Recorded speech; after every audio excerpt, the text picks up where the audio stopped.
Every diabetic patient is future hypertensive patient and every hypertensive patient is future diabetic patients. Doctor साहब diabetes और उसके साथ hypertension तो ये कॉम्बिनेशन काफ़ी डेडली माना जाता है। बीपी का बढ़ना या फिर ब्लड प्रेशर का बढ़ना या फिर डायबिटीज़ के साथ अगर मुझे बीपी भी चल रहा है, उसकी बीपी की भी दवाइयाँ चल रही है, तो इसको killer combinations not in the good sense बोला जाता है। अगर मुझे डायबिटीज़ भी है, ब्लड प्रेशर भी है, मेरा कोलेस्ट्रॉल भी ज़्यादा है और अगर मेरा वज़न भी ज़्यादा है तो ये जो रिस्क है वो 10x तक बढ़ सकती है। डायबिटीज़ के चलते आपको हाइपरटेंशन है तो बस ये आपके ब्लड प्रेशर के फिगर के ऊपर मत जाओ, वो आपको फॉल्स सेंस ऑफ सिक्योरिटी में रख सकते हैं। बहुत सारे लोगों को पता ही नहीं है कि मेरा टेंशन बढ़ रहा है, मेरा ब्लड प्रेशर ज़्यादा होता है। लोगों को ऐसे लग रहा है कि मैं एक हाथ गोली लेता हूँ ब्लड प्रेशर की, हाइपरटेंशन की, तो चल जाएगा। लेकिन देखे जाए तो हाइपरटेंशन एंड डायबिटीज़ एक ही कॉइन के दो साइड्स हैं। घर में मीठी चीज़ें दूर ये कर देते हैं, लेकिन उसकी कॉम्पेंसेट करने के लिए वो उनके खाने में नमकीन चीज़ें आ जाता है। तो शुगर के इतना ही जो सोडियम होता है, जो कोई भी नमकीन चीज़ में आता है, वो ब्लड प्रेशर बढ़ाने के लिए द मोस्ट रिस्की जो फैक्टर है वो है सोडियम है। ब्लड प्रेशर कंट्रोल करने वाला जो सबसे इम्पोर्टेंट हमारा ऑर्गन है वो किडनी। लेकिन ब्लड प्रेशर अगर थोड़ा भी ऊपर नीचे हो गया, बहुत ज़्यादा बढ़ गया या फिर एकदम से कम आ गया, तो वो मेरे ऑर्गन को फेल कर सकता है। फ्रेंड्स के सामने आपका हार्ट आपने खोला होता तो शायद आपको सर्जरी की या फिर बाईपास की जरूरत नहीं पड़ती।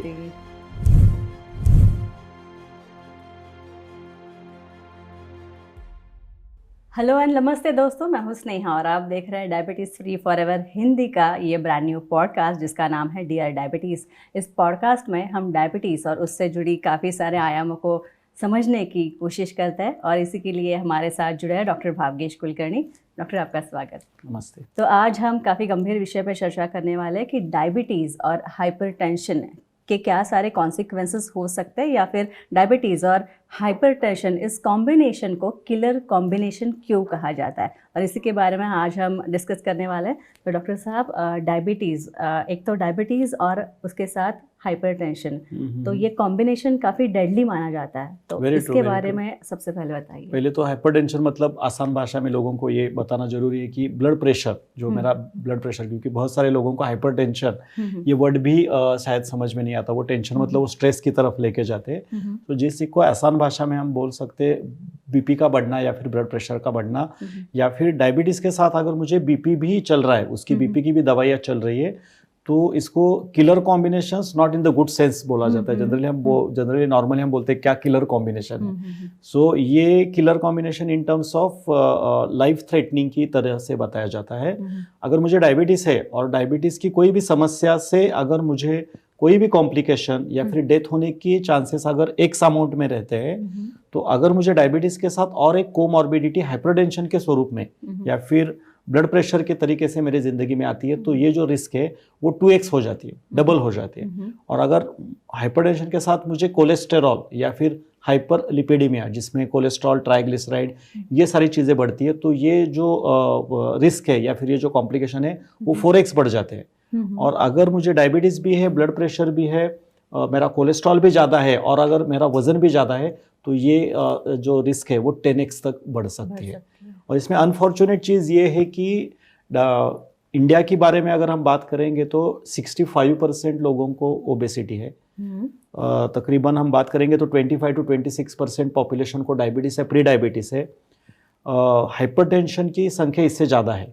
डायबिटीज़ की बात करेंगे जैसे 25% है, तो हाइपरटेंशन या फिर ब्लड प्रेशर 31% लोगों को है। और ये दोनों को अगर हम कंबाइन करते हैं, डायबिटीज़ और हाइपरटेंशन, तो ये 40% तक भी जा सकती है ओवरऑल पॉपुलेशन में। और इसमें से दुख की बात है कि बहुत सारे लोगों को पता ही नहीं है कि मेरा टेंशन बढ़ रहा है, मेरा ब्लड प्रेशर ज़्यादा होता है। लोगों को ऐसे लग रहा है कि मैं एक हाथ गोली लेता हूँ ब्लड प्रेशर की, हाइपरटेंशन की, तो चल जाएगा।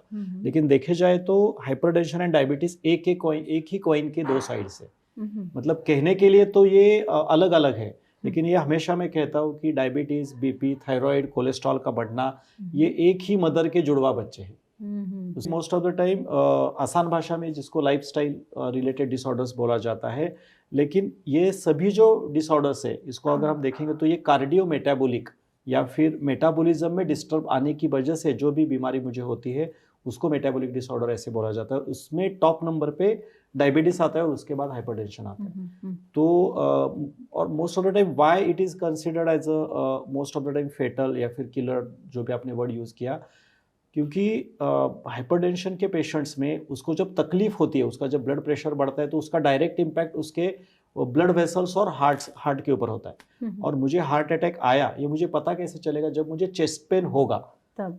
तो अनफॉर्चुनेटली डायबिटिक पेशेंट्स में डायबिटिक न्यूरोपैथी के वजह से जो दो तरीके की होती है। एक होती है पेरिफेरल न्यूरोपैथी, जिसमें हमारे हाथ पैर के जो नस होते हैं, नर्व्स होते हैं, उनका सेंसेशन धीरे धीरे डिस्टर्ब होता है और फिर वो कम हो जाता है। और अगर मुझे गलती से ऑटोनॉमिक न्यूरोपैथी है तो मेरे जो सेंट्रल नर्वस सिस्टम को जो सेंसेशन जाते हैं इंपॉर्टेंट ऑर्गन से, वो सेंसेशंस कहीं ना कहीं तो डैमेज हो जाते हैं। तो हार्ट अटैक आने के बाद जो मुझे चेस्ट पेन होगा, जो मुझे दर्द होगा, उसका मुझे एहसास ही नहीं हो पाता है। अच्छा। तो डायरेक्टली जब पेशेंट का ब्लड प्रेशर बढ़ेगा, वो हार्ट अटैक में चला जाएगा, तो वो डायरेक्टली अनकॉन्शियस होगा, तब जाके पता चलेगा। जब वो हॉस्पिटल में एडमिट हो जाएगा तब हमें पता चलेगा कि अरे इसको हार्ट अटैक आया था। तो इसके वजह से उसको साइलेंट किलर इन हाइपरटेंशन बोला जाता है। और ये डायबिटिक पेशेंट्स में काफ़ी कॉमन है। आपने बहुत बार इसके बारे में सुना भी होगा कि सुबह वो पेपर पढ़ रहे थे और पेपर पढ़ते पढ़ते वो नीचे गिर गए और उनके हार्ट अटैक के वजह से डेथ हो गई। ये काफ़ी इसमें हमारे ये सुनते। तो ये सारा जो होता है वो diabetic neuropathy, diabetic autonomic neuropathy, इसमें दिखाई देता है और ये हाइपरटेंशन पेशेंट्स में कॉमन होता है। मैं हमेशा ये कहता हूँ कि every diabetic patient is future hypertensive patient and every hypertensive patient is future diabetic patient. ये इतना इंटर रिलेटेड है। अच्छा। क्योंकि ये दोनों का जो कारण पाया गया है वो 90% इंसुलिन रेजिस्टेंस होता है, शरीर में चर्बी का बढ़ना, शरीर में एसिड इन्फ्लेमेशन बढ़ना। और डायबिटीज़ में जैसे शुगर ये मेजर कल्प्रिट है, ब्लड में शुगर ज़्यादा हो जाता है, शुगर ज़्यादा तैरता है। यहाँ पे मेरे शरीर में सोडियम का इम्बैलेंस होता है, सोडियम का मेटाबॉलिज्म डिस्टर्ब हो जाता है, मेरे खून में सोडियम बढ़ता है।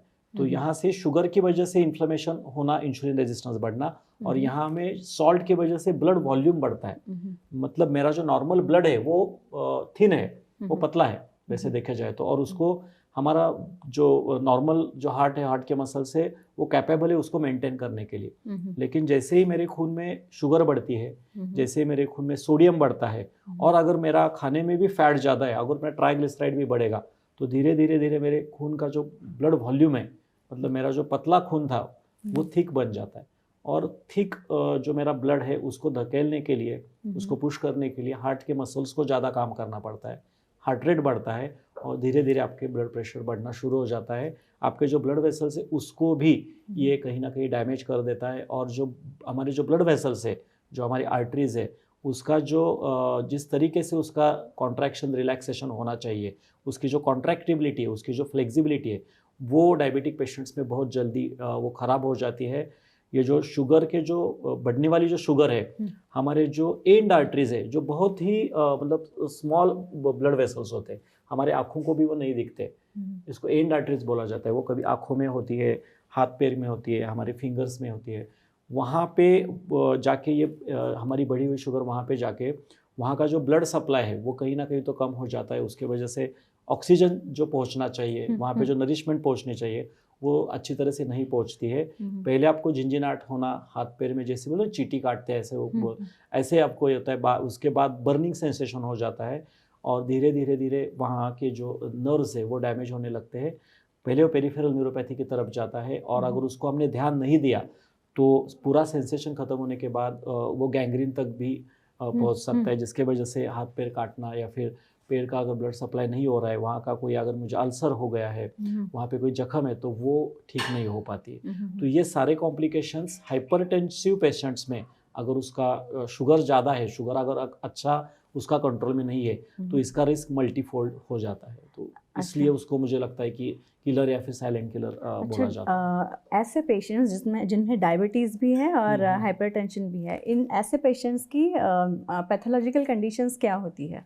पैथोलॉजिकल कंडीशन से पहले भी ये मैं बताऊंगा कि बहुत बार समझ में ही नहीं आता, क्योंकि मैंने जैसे बताया कि नर्व तो डैमेज है, तो उनमें जो क्लासिकल सिम्टम दिखता है वो ब्रेथलेसनेस, जो नॉर्मल जो हम वॉक करते हैं, नॉर्मल जो स्टेप्स लेते हैं, तो अगर मेरा शुगर भी ज़्यादा है और उसके वजह से अगर मेरा ब्लड वॉल्यूम बढ़ गया है, तो जो आसान चीज़ें हैं, जैसे नॉर्मल हमारे घर के भी कुछ काम है, वो करते वक्त उसको ज़्यादा बोलते ना, ज़्यादा उसको ब्रेथलेसनेस का फीलिंग हो थकान जाता है, ज़्यादा थकान ज़्यादा लगेगी, उसको सांस ज़्यादा फूलेगी।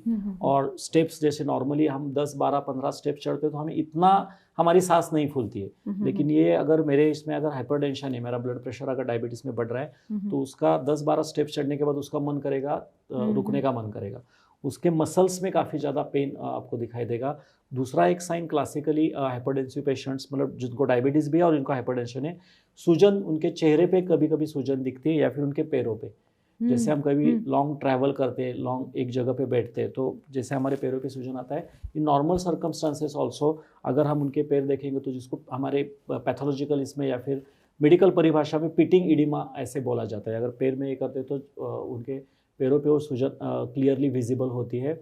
और थकान ज़्यादा लगना, चिड़चिड़ापन बढ़ना, ये सारे या फिर कभी कभी घबराहट सी होना, जैसे वो धड़कन तेज हो जाती है जिसको हम पाल्पिटेशंस बोलते हैं, ये सारी चीज़ें दिखती है। तो ये सारी चीज़ें अगर आपको ब्लड प्रेशर है और डायबिटीज़ भी है तो आपको थोड़ा इसके बारे में ज़्यादा ध्यान देना पड़ेगा और इसके लिए मेडिकल इंटरवेंशन की ज़रूरत होती है या फिर इमीडिएट पेशेंट को इन्वेस्टिगेट करना और मेडिकली मॉनिटर करना ज़रूरी होता है। अच्छा। और मोस्ट ऑफ इसका ये क्या है कि आप ब्लड प्रेशर जब चेक करते हो तो ब्लड प्रेशर नॉर्मल दिखता है क्योंकि आपने दवाइयाँ ली है, आप मेडिसिन तो ले रहे हो, आपका ब्लड प्रेशर नॉर्मल है, लेकिन ये सारे सिम्टम्स आपको दिखते हैं तो अंडरलाइंग जो डिसीज़ है आपके बॉडी में वो धीरे धीरे धीरे बढ़ना शुरू हो जाता है।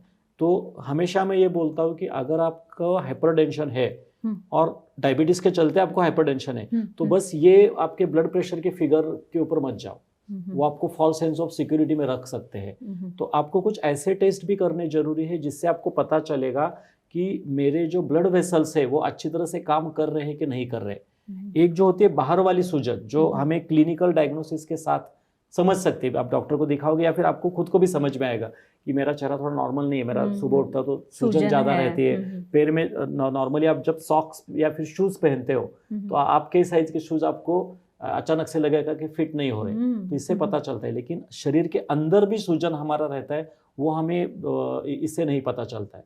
तो बाहर सूजन बढ़ने से पहले मेरे शरीर के अंदर जो ब्लड वेसल है, जो सेल्यूलर लेवल है, यहाँ पे सूजन बढ़ती है। और उसके लिए हम हमेशा ये बताते हैं जब आपको डायबिटीज हाइपरटेंशन होता है या फिर कोई भी जब आपका इंसुलिन रेजिस्टेंस बढ़ता है तो आप एक HSCRP नाम का टेस्ट जिसमें highly sensitive C reactive protein या फिर होमोसिस्टिन नाम का एक टेस्ट आता है, ये आपको करना बहुत जरूरी है।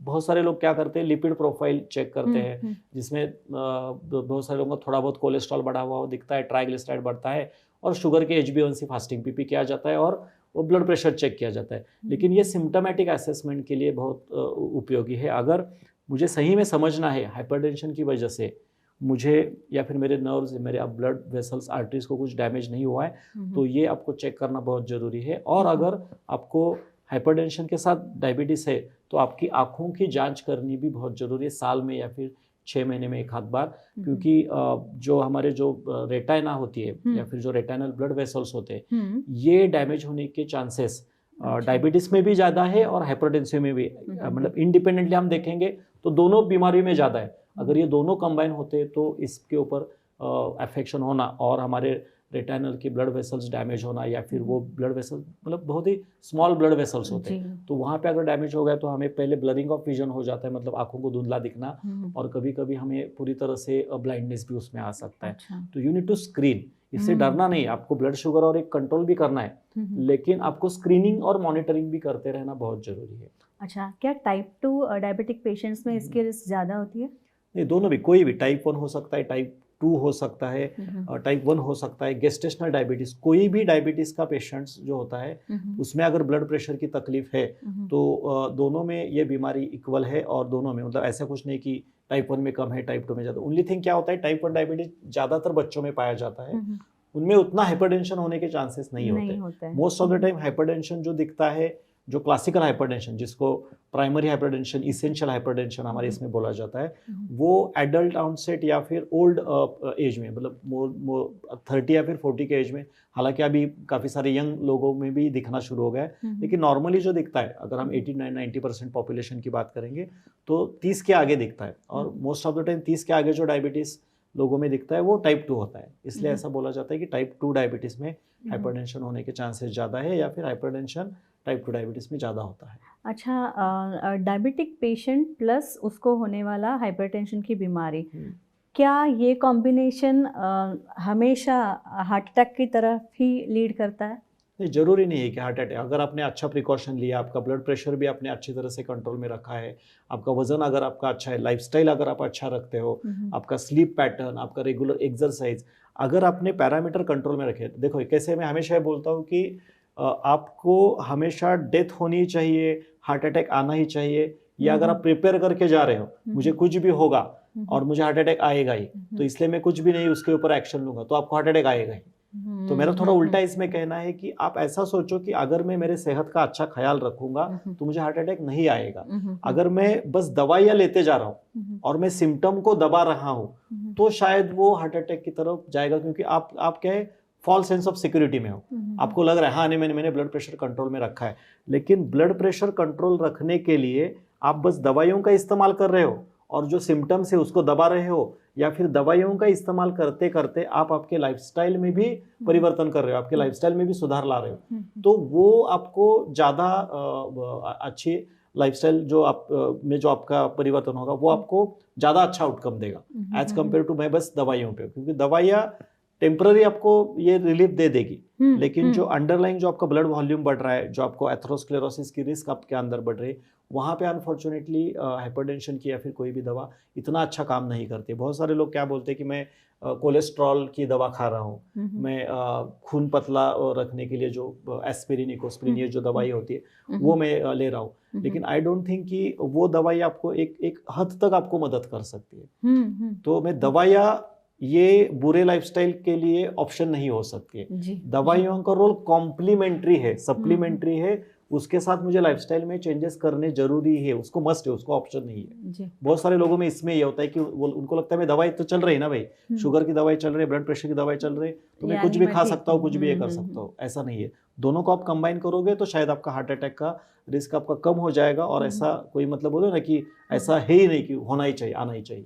अच्छा, एक बार स्पाइक अप हुआ ब्लड प्रेशर, आई मीन या फिर high blood pressure diabetic patient में, नॉर्मल लाया जा सकता है क्या? 100% लाया जा सकता है। मतलब ऐसे कुछ नहीं है कि वो इनिशियली वो कितना बढ़ गया है, अगर वो माइल्ड या फिर मॉडरेट लेवल पे है तो शायद उसको इन क्लिनिक या फिर ओपीडी मैनेजमेंट करके हम कर सकते हैं। अगर 10% या फिर 10 या 12 पॉइंट से बढ़ रहा है, समझो आपका नॉर्मली जो कहा जाता है कि 120 130 सिस्टोलिक चाहिए और डायस्टोलिक 80-90, वो चलो भाई 140 150 तक गया तो कोई आप होम रेमेडीज से उसको कंट्रोल ला सकते हो। आपको थोड़ा ध्यान देना है, थोड़ा पहले समझ लेना है कि क्यों भाई मेरा तो डायबिटीज चल रहा है, मेरा तो शुगर तो कंट्रोल में, लेकिन मेरा ब्लड प्रेशर क्यों बढ़ रहा है। मैंने शुगर तो मेरे खाने में से कम किया है, लेकिन बहुत सारे लोग इसमें गलती क्या करते हैं, क्यों उनका ब्लड प्रेशर बढ़ता है डायबिटिक पेशेंट्स का, तो उनको क्या लगता है कि चलो भाई डॉक्टर ने तो मुझे शुगर का परहेज करने के लिए बोला है, तो शुगर के परहेज करने के लिए थोड़ा ही उन्होंने ये मतलब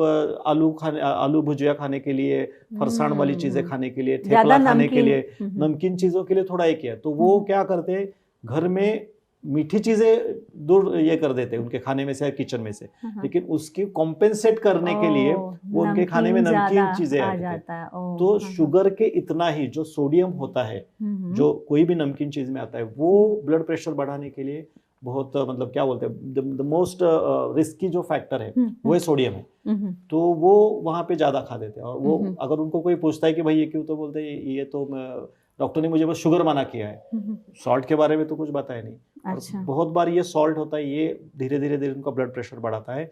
तो अगर आपने आपके खाने में से सॉल्ट, मतलब जैसे आपने डायबिटीज में रिफाइंड प्रोडक्ट्स को दूर हटाया, तो अगर आपके खाने में से अगर सॉल्ट आप थोड़ा कम कर देते हो या फिर उसको रिप्लेस कर देते हो, मतलब रेगुलर व्हाइट रिफाइंड सॉल्ट के जगह पे जो पिंक सॉल्ट आता है, हिमालयन पिंक सॉल्ट आता है, वो आप थोड़े आपके खाने में अगर इस्तेमाल करते हो, उसका भी क्वांटिटी कम रखना है।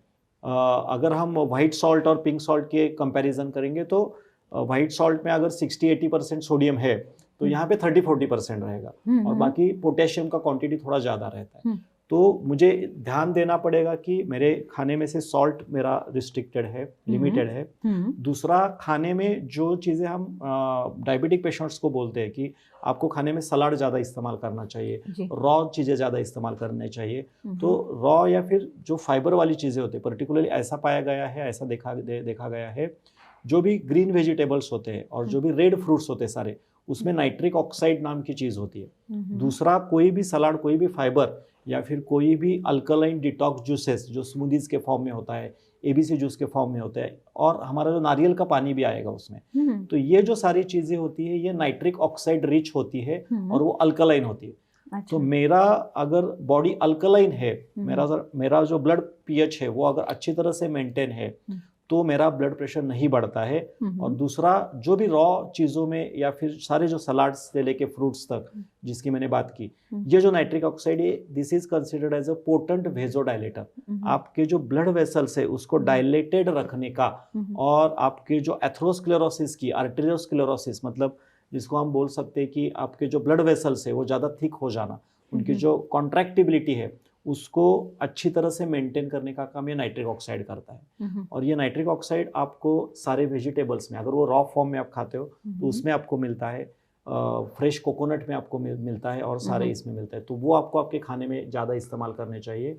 तीसरा, स्लीप पैटर्न भी इसके लिए बहुत ये है कि आपका जो स्लीप का जो सर्केडियन रिदम आप अगर अच्छी तरह से मेंटेन करते हो तो आपका कॉर्टिसोल लेवल उसमें मेंटेन रहता है, और वो भी आपके ब्लड प्रेशर को और हार्ट अटैक के रिस्क को कम करने में के लिए काफ़ी तादाद तक। और लास्ट जो है स्ट्रेस, तो आप जितना आप ग्रैटिट्यूड के मोड में रहोगे, जितना आप आभारी रहोगे, जो भी मेरे ज़िंदगी में है, जब डेली बेसिस पे आप भगवान को बोलोगे जितना दिए उसमें मैं खुश हूँ, राइट, जितना आप सेटिस्फाइड माइंड में रहोगे, वो भी कहीं ना कहीं आपके ब्लड प्रेशर को कंट्रोल रखने में ये करता है। अगर आप मन में बहुत ज़्यादा गुस्सा रखते हो, बहुत ज़्यादा कोई कंपैरिजन है किसी के बारे में, बहुत ज़्यादा ईगो अगर आपने आपके मन में रखा है, और वो अगर आपको मतलब टाइप ए पर्सनैलिटी, सारी चीज़ें मेरी, घर मेरा, ये मेरा, ये मेरा, तो फिर डायबिटीज़, ब्लड प्रेशर, उसके कॉम्प्लिकेशंस भी आपके बन जाएंगे। अच्छा। तो आपको ये चारों चीज़ें आपके कंट्रोल में है, इसके ऊपर आपका ये ब्लड प्रेशर डिपेंडेंट होता है। और एक्टिविटी भी आप क्या करते हो, क्योंकि जब मैं हमेशा ये बोलता हूँ कि आप बस वॉकिंग से काम नहीं बनेगा। आपका जो सेकंड हार्ट होता है, जब हम हाइपरटेंशन के बारे में बात करें, हमें तो ये हार्ट तो पता है, लेकिन हमारा सेकंड हार्ट जो पिंडरी में होता है, calf muscles, this is called as our second heart. तो जितने आप एंटी ग्रेविटी एक्सरसाइज करोगे, जैसे अगर पॉसिबल है आपके नी अगर अच्छे है, घुटने अच्छे, तो स्क्वैट्स के बारे में बात कर सकते हैं, एयर साइकिल के बारे में हम बात कर सकते हैं, बेड पे लेटे हैं और वहाँ पे आपने कुछ एक्सरसाइज किया, स्टेप अप डाउन का एक्सरसाइज हो सकता है, या फिर जैसे ट्रेकिंग होता है वैसे स्लोप के अगेंस्ट अगर हम ऊपर नीचे कर रहे हैं, इस टाइप की एक्सरसाइज की, जिसके वजह से आपके मसल की स्ट्रेंथ भी बढ़ेगी। और एंटी ग्रेविटी कोई भी एक्सरसाइज हम हमारे इसमें इस्तेमाल करते हैं तो उसके वजह से आपके जो लिम्फेटिक्स है, आपकी जो लसिका है, वो पूरे ओपन अप हो जाती है। इसका दो तरह से फायदा होता है, एक आपका इन्फ्लेमेशन कम हो गए, इंसुलिन रेजिस्टेंस घटता है, जिसके वजह से शुगर कंट्रोल में आएगा, और मसल की स्ट्रेंथ बढ़ने के कारण वो आपका ब्लड प्रेशर कंट्रोल करने के लिए भी उसका फायदा होगा। तो ये है लाइफस्टाइल, इसके ऊपर आपको ज्यादा ध्यान देना है। ये करने के बावजूद अगर मेरा ब्लड प्रेशर हायर जा रहा है तो आपको मेडिकल इंटरवेंशन की जरूरत होती है। आपका ब्लड प्रेशर 150 के नीचे ऊपर जा रहा है, नीचे का 100 के नीचे ऊपर जा रहा है, और ये सारा करने के बाद भी वो कंट्रोल में नहीं आ रहा है, ये सारी घर की चीज़ें हम आसानी से घर में कर सकते हैं, तो आपको मेडिकल हेल्प लेनी पड़ती है, और वहाँ पे आपको अच्छे डॉक्टर को दिखा के आपको ब्लड प्रेशर कंट्रोल करने के लिए दवा लेना जरूरी होता है। अच्छा, अभी दवा लेना तो ज़रूरी होता है, लेकिन काफ़ी बार पेशेंट्स का ये भी अप्रोच होता है कि अगर मुझे हाई बीपी है तो मैं गोली ले रहा हूँ, बाकी कुछ आपने जैसे कहा वैसे कुछ लाइफस्टाइल मॉडिफिकेशंस नहीं है, लेकिन फिर भी मेरा बीपी कंट्रोल में है, शुगर भी मेरी कंट्रोल में है, तो क्या उतना ही काफ़ी हो जाता है? नहीं, उतना काफ़ी नहीं है। जैसे कि मैंने पहले बताया कि दवाइयों का रोल कॉम्प्लीमेंट्री या सप्लीमेंट्री है, राइट। मेडिसिन आपको सिम्टोमेटिक रिलीफ दे सकता है, लेकिन आप मेडिसिन के ऊपर रिलायबल हो, और मैंने लाइफस्टाइल कैसे भी रखी, तो आई डोंट थिंक कि उससे कोई ज़्यादा आपको फायदा मिलेगा। लॉन्ग टर्म में कहीं ना कहीं तो कॉम्प्लिकेशंस आपको हाइपरटेंशन के दिख सकते हैं, तो लाइफस्टाइल आपको ज़्यादा उसके ऊपर ध्यान देना पड़ेगा, और दवाइयाँ आप कंट्रोल लाने तक आप रख सकते हो। अब आपने कहा कि दवाइयाँ लेनी चाहिए, या फिर दवाइयों से काफ़ी हद तक कंट्रोल किया जा सकता है, लाइफस्टाइल मॉडिफिकेशन से भी कंट्रोल किया जा सकता है, लेकिन मेडिकल एडजस्टमेंट कितना होना चाहिए, मेडिसिनल एडजस्टमेंट्स इसमें कितना होना चाहिए? मेडिसिनल एडजस्टमेंट्स आई थिंक जो भी आपका लेवल है, जो भी ब्लड प्रेशर का लेवल है, अकॉर्डिंग टू दैट आपको आपके मेडिसिन एडजस्ट करने जरूरी है, और वो डॉक्टर डिसाइड करेंगे, और ये पेशेंट टू पेशेंट वेरी होगा। ऐसे नहीं हम बोल सकते कि मैं पेशेंट को नहीं बोल सकता कि तू डायरेक्टली आपकी मेडिसिन कम करो या ज़्यादा करो। बहुत सारे पेशेंट्स ऐसे होते हैं कि वो मन से ही दवाई ब्लड प्रेशर की बंद कर देते। ब्लड प्रेशर मेरा नॉर्मल आया, ये दवाइयाँ बंद करने का प्रमाण नहीं है। आप अगर आपका लाइफस्टाइल पूरी तरह से अच्छी तरह से फॉलो करते हो, आपका कुछ महीनों तक ब्लड प्रेशर जब नॉर्मल रहता है तो धीरे धीरे दवाइयों का डोज कम करते हैं हम। धीरे धीरे दवाई का डोज कम करने के बावजूद अगर आपका ब्लड प्रेशर नॉर्मल आता है तो आपको ट्रेडमिल टेस्ट, स्ट्रेस जो 9 मिनट्स ट्रेडमिल टेस्ट होता है, वो अगर बिना दवाइयों के आप क्लियर कर पाते हो, आपकी सांस नहीं फूलती, आपको ब्रेथलेसनेस नहीं होता है, आपका HSCRP नॉर्मल है, आपका लिपिड प्रोफाइल नॉर्मल है, ये सारे पैरामीटर्स को कंसिडर करके हम ब्लड प्रेशर की दवा बंद कर सकते हैं। यूजुअली जो कन्वेंशनल हमारा जो मॉडर्न मेडिसिन है वो बोलता है एक बार आपको दवाई शुरू हो गई तो ब्लड प्रेशर की दवाई नहीं बंद होती है। लेकिन हमारा अनुभव ये है कि अगर आप लाइफस्टाइल का बदलाव अच्छी तरह से अपना लेते हो, उसको अगर 3 महीनों तक 6 महीनों तक अच्छी तरह से फॉलो करते हो तो हाइपरटेंशन भी पूरी तरह से रिवर्स हो सकता है। लेकिन उसका एक साइंटिफिक मेथोडोलॉजी है। ऐसे नहीं कि चलो भाई आज का अच्छा मुहूर्त है और अच्छे मुहूर्त पे आप मेरा 2 दिन मेरा ब्लड प्रेशर अच्छा है और मैंने दवा बंद कर दी। इसके बहुत डेडली कॉन्सिक्वेंसेस हो सकते हैं। वो कभी कभी स्ट्रोक की तरफ लेके जा सकता है, कभी कभी आपके किडनी को वो फेल कर सकता है। क्योंकि जब भी डायबिटिक और हाइपरटेंशन ये दोनों पेशेंट्स में हार्ट अटैक का रिस्क तो बाद में दिखता है, सबसे पहले जो उनका डैमेज होने का प्रॉब्लम हो सकता है वो किडनी फेलियर होने का। अच्छा। क्योंकि दवाइयाँ एक तरफ से वो कंट्रीब्यूट करती है, और दूसरा जो है अगर मेरा ब्लड प्रेशर ज़्यादा रहेगा तो सबसे बड़ा ब्लड प्रेशर कंट्रोल करने वाला जो सबसे इंपॉर्टेंट हमारा ऑर्गन है वो किडनी। तो किडनीज के ऊपर उसका अफेक्शन बहुत ज़्यादा आता है। आपने अगर देखा होगा जो काफ़ी सारे जो पेशेंट्स को डायलिसिस की ज़रूरत होती है, जिनका क्रिएटिन बढ़ता है, तो उनमें बस डायबिटीज ही कंट्रीब्यूट नहीं करता है। तो जो हाइपरटेंशन का जो उनका ट्रीटमेंट चल रहा है उसमें आप अगर देखते हो तो बहुत ज़्यादा फ्लक्चुएशंस आते हैं, काफ़ी देर तक, काफ़ी समय तक उनका ब्लड प्रेशर हायर साइड पे दिखता है। तो सबसे पहले वो किडनी के ऊपर अफेक्शन आता है, बाद में बाकी आपका लीवर पे आएगा, और लास्ट में जो आता है वो कार्डियक फेलियर की तरफ। क्योंकि जो हार्ट का जो सारा प्रेशर है, जो हमारा लेफ्ट वेंट्रिकल, जो हमारा लेफ्ट साइड का जो सबसे बड़ा पार्ट होता है हार्ट का, जिसको लेफ्ट वेंट्रिकल बोला जाता है, उसके ऊपर प्रेशर आता है। पहले लेफ्ट वेंट्रिकल कोशिश करता है तो वो अपने मसल का साइज थोड़ा बढ़ाता है, जिसको हमारे इसमें कार्डियोमायोट्रोफी या फिर कार्डियोपैथी ऐसे बोला जाता है, कार्डियक मसल्स को स्वेलिंग आ जाना।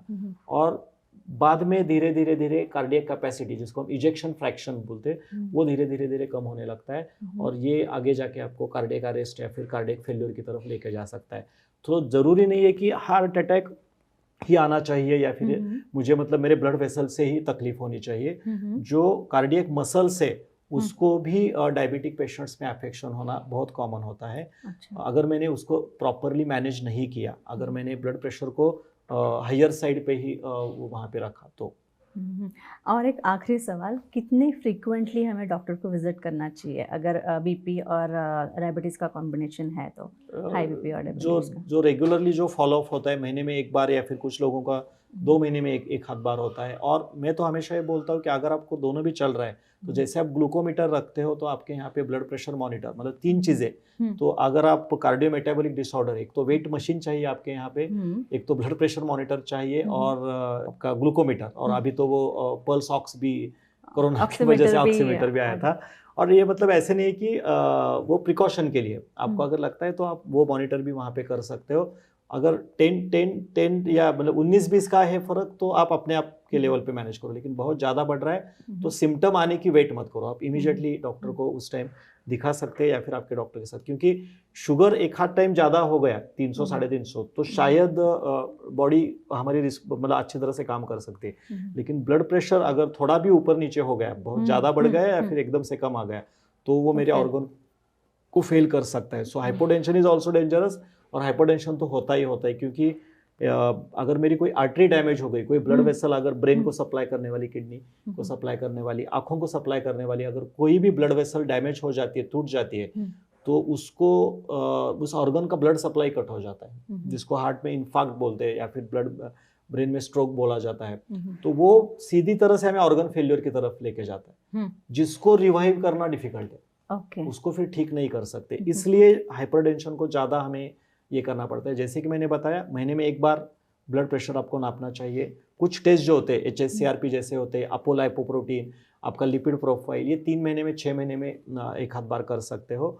और आँखों का जो चेकअप होता है आपका, वो आपको साल में एक आध बार आपको आँखें भी चेक करनी चाहिए। ये आप करोगे तो आई थिंक इतना आपके लिए सफिशिएंट है if you are diabetic and hypertensive. और कोशिश करनी चाहिए कि जैसे मैं मेरा डायबिटीज़ रिवर्स करता हूँ, जैसे मैं मेरा इंसुलिन रेजिस्टेंस कम कर रहा हूँ, ये भी 3-4 चीज़ों का अगर मैं ख्याल रखूँ, मेरी स्लीप मैंने प्रॉपर कर दी, रोज़ मैंने एक्सरसाइज अच्छे करके मसल स्ट्रेंथ की मैंने बढ़ाई, मेरे खाने में अगर अल्कलाइन सलाद, फ्रूट्स और नाइट्रिक ऑक्साइड वाली चीज़ें अगर मेरे खाने में इस्तेमाल की, और मेरा मन अगर साफ रखा, वो बीच में एक से आया था ना कि अगर फ्रेंड्स के सामने आपका हार्ट अपने खोला होता तो शायद आपको सर्जरी की या फिर बाईपास की ज़रूरत नहीं पड़ती। तो आपको जितना हो सके ग्रैटिट्यूड के मोड में रहना है, जितना हो सके दिल खोल के ज़िंदगी जीनी है, मन में किसी के बारे में ग्रजेस, किसी के बारे में नहीं रखना है, जहाँ पे हो सके लोगों को माफ़ करना है, चीज़ों को छोड़ना आना चाहिए। जितना ज़्यादा आप अटैचमेंट रखोगे किसी भी चीज़ में, वो आपका प्रेशर बढ़ाएगा। और डायबिटीज़ में जैसे मैं बताता हूँ, हमेशा आप शुगर बांटना शुरू करो, मतलब मीठा और अप्रिशिएट करना शुरू करो। यहाँ पे बोलूँगा मैं, आपके ईगो को दूर रखो, जितना हो सके लेट गो मोड में रखो, तो शायद आपका हाइपरटेंशन भी इसमें रिवर्स हो सकता है और एक खुशहाल ज़िंदगी आप जी सकते हो। So here to sum up हम ये कह सकते हैं कि डायबिटीज़ और हाइपरटेंशन ये अगर कॉम्बिनेशन है तो हमें शरीर, मन, बुद्धि और इन सब का बैलेंस साधना चाहिए, तो आगे जाके फ्रेंड के सामने खोलोगे आपका क्या बोलते हैं ना मन, हाँ, तो बाईपास नहीं करना पड़ेगा। वो मुझे सेंटेंस याद नहीं आ रहा है कि फ्रेंड्स के सामने खोलोगे, दिल खोल के रखोगे तो शायद आपको बाईपास नहीं करना पड़ेगा। उसका कोई तो नॉमेनक्लेचर था। तो जितना हो सके दिल खोल के ज़िंदगी जियो। तो फिर हम इन शॉर्ट ये कह सकते हैं कि अच्छी मेडिकेशन लो, एक्सपर्ट्स से मेडिकेशन लो, और साथ ही साथ में ट्रीटमेंट के साथ अपना दिल खोलना सीखो, एक्सप्रेस करना सीखो। Am I right? Very true, very true. Express करना सीखो, क्योंकि अगर आप दिल खोलेंगे तो डॉक्टर के पास, फ्रेंड के पास दिल खोलोगे तो डॉक्टर के पास जाके दिल खोलना नहीं पड़ेगा। नहीं पड़ेगा। सही बात है। तो इसी नोट पे हम यहीं पे रुकते हैं। लेकिन ये एपिसोड आपको कैसा लगा ज़रूर हमें लिख भेजिए, कमेंट में आपके कुछ सवाल है तो वो भी लिख भेजिए। तब तक के लिए नमस्कार।